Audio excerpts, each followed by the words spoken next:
రాజధాని ప్రాంత ప్రాధికార సంస్థ పరిధిలో అక్రమ అంతస్తుల కూల్చివేత ప్రక్రియ కొనసాగుతోంది. నిబంధనలకు విరుద్ధంగానే కొత్త నిర్మాణాలు చేపట్టిన విషయాన్ని భవన నిర్మాణదారులు అంగీకరిస్తూనే క్రమబద్దీకరణకు అవకాశం ఇవ్వకుండా కూల్చివేత సరికాదని న్యాయస్థానాన్ని ఆశ్రయించారు.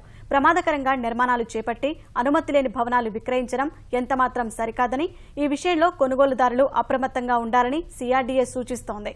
తీవ్రమైన రాజకీయ ఒత్తిళ్లు ఎదురవుతున్నా సిఆర్డీఏ యంత్రాంగం ఎంతమాత్రం వెనక్కి తగ్గకుండా దూకుడు ప్రదర్శిస్తూ ముందుకు సాగుతోంది. తగిన సమయం ఇవ్వకుండా తొలగింపు చేపడుతోందని నిర్మాణదారులు ఆగ్రహం వ్యక్తం చేస్తున్నారు.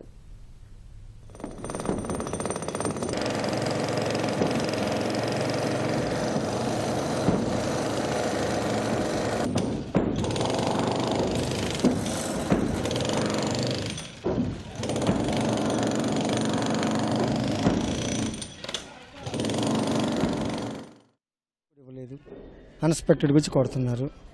మేము ఎవరికి చెప్పినా కూడా మా మాట వింటలేదు. G+2 పర్మిషన్ ఉంది, అనాథరైజ్డ్గా పైన వేసాము, అందరూ వేస్తున్నారు, మేము వేసాము. సంవత్సరం నుంచి కడుతున్నాము, ముందు నుంచి ఆపుకోలేదు.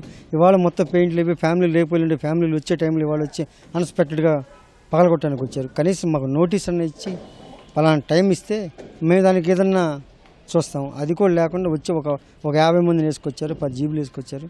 వాళ్ళు ఇష్టం కొట్టేస్తున్నారు. కట్టే ముందు కనీసం మీరు ఎందుకు కడుతున్నారన్నమాట ఆ రోజున అడిగి ఉంటే మేము కట్టేవాళ్ళం కాదండి. గతం ఎప్పటి నుంచో జరుగుతుంది, అన్ని ఏరియాలోని మన చుట్టుపక్కల అన్ని పంచాయతీలో నడుస్తుంది కాబట్టి కట్టామండి. అది అమ్మేశాము, చిన్న చిన్న వాళ్ళు కొన్నారు, వాళ్ళకి ఎవరు నష్టపరిహారం ఇస్తారు? ఇప్పుడు చిన్న వాళ్ళు అందరూ కొనుక్కున్నారు, అమ్మేశాము. ఇప్పుడు ఆ డబ్బులు ఎవరు వాళ్ళు ఇప్పుడు అంత కట్టేసింది, అంత పగలు కొట్టేశారు. అందరు చిన్న వాళ్ళు కట్టుకున్నాయి ఈ బిల్డింగ్లు అన్నీ కూడా చిన్నవి.